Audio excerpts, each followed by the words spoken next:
Hi friends, വീണ്ടും ഞാൻ നിങ്ങളുടെ മുമ്പിൽ ഒരു ക്ഷേത്രത്തിൻ്റെ കഥയായിട്ട് വന്നിരിക്കുകയാണ്.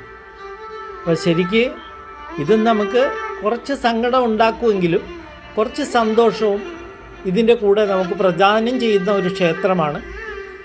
ഏകദേശം മൈസൂർ എന്ന് പറയുന്ന സ്ഥലത്ത് നിന്ന് നമ്മൾ 1 മണിക്കൂറോളം ബസ്സിൽ യാത്ര ചെയ്താൽ എത്തിപ്പെടുന്ന ഒരു സ്ഥലമാണ് സോമനാഥപുരം. അപ്പോൾ ഇന്ന് പറയുന്നത് ആ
കൊത്തുപണികൾ കൊണ്ട് നിറഞ്ഞിരിക്കുന്ന ഒരു അമ്പലമാണ്. നമുക്ക് തന്നെ നോക്കി അറിയാൻ പറ്റും. ഒരുപാട് കലാകാരന്മാർ ഇവിടെ നിന്ന് സൃഷ്ടിച്ചിട്ടുള്ള ഒരു നഗരമാണ് സോമനാഥപുരം എന്നാണ് ഇവിടുത്തെ ഒരാൾ പറഞ്ഞത്. ഇത് അമ്പലത്തിൻ്റെ ബാക്ക് സൈഡിൽ വരുന്ന ഒരു ഗോപുരം. ശരിക്കും പറഞ്ഞാൽ മൂലസ്ഥാനം എന്ന് പറയുന്ന സ്ഥലം, മൂലസ്ഥാനം ഇവിടെയാണ് ഭഗവാൻ ഇരിക്കുന്നത് എന്നാണ് പറയുന്നത്. ദശാവതാരത്തിൻ്റെ എല്ലാ മൂർത്തികളെയും ഇവിടെ ഒരു ശരിക്ക് ക്രാഫ്റ്റ് ചെയ്ത് വെച്ചിട്ടുണ്ട്. ഒന്നും പറയാനില്ല. ഇത് ഇവിടെ വന്ന് കണ്ടാൽ മാത്രമേ ഇതിൻ്റെ ഒരു പ്രാധാന്യം നമുക്ക് മനസ്സിലാവൂ. ഞാൻ അമ്പലത്തിന് ചുറ്റെടുത്തോണ്ടിരിക്കുകയാണ്. ശരിക്കും പറഞ്ഞാൽ നല്ല ചൂടാണ്. ഇതിൻ്റെ സൈഡിൽ വേറെയും ചില 4 കെട്ട് പോലത്തെ അമ്പലങ്ങൾ വേറെ ഉണ്ട്. എല്ലാം കരിങ്കല്ല് കൊണ്ട് കെട്ടിയിട്ടുള്ള, സിംഗിൾ കരിങ്കല്ലുകൾ കൊണ്ട് കെട്ടിയിട്ടുള്ള വളരെ പുരാതനമായ ക്ഷേത്രമാണ്.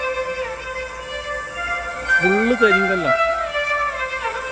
ഇതൊക്കെ ഒറ്റക്കല്ല് കൊണ്ട് തന്നെ ചെയ്തിട്ട് അതിൽ പ്രതിമ സ്ഥാപിച്ചിരിക്കുക. ഓരോ ദൈവങ്ങളുടെ പ്രതിമകൾ സ്ഥാപിച്ചിരിക്കുക.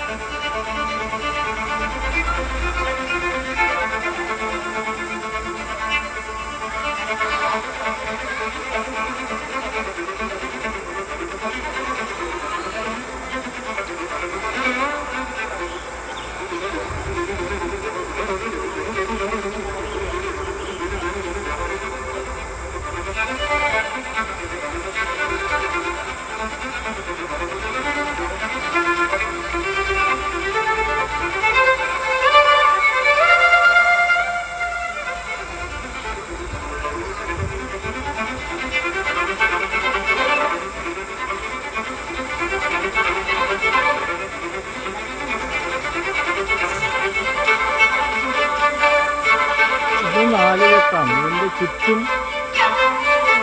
അമ്പലത്തിൻ്റെ സേവകന്മാർക്കും അതുപോലെ തന്നെ അമ്പലത്തിലെ കാര്യങ്ങൾ നടത്തുന്നതിനും വേണ്ടിയിട്ടുള്ള റൂംസാണ്. അതിൻ്റെ പ്രത്യേകത നിങ്ങൾ നോക്കുക. എല്ലാം കരിങ്കല്ല് കൊണ്ട് നിർമ്മിക്കപ്പെട്ടിട്ടുള്ളതാണ്.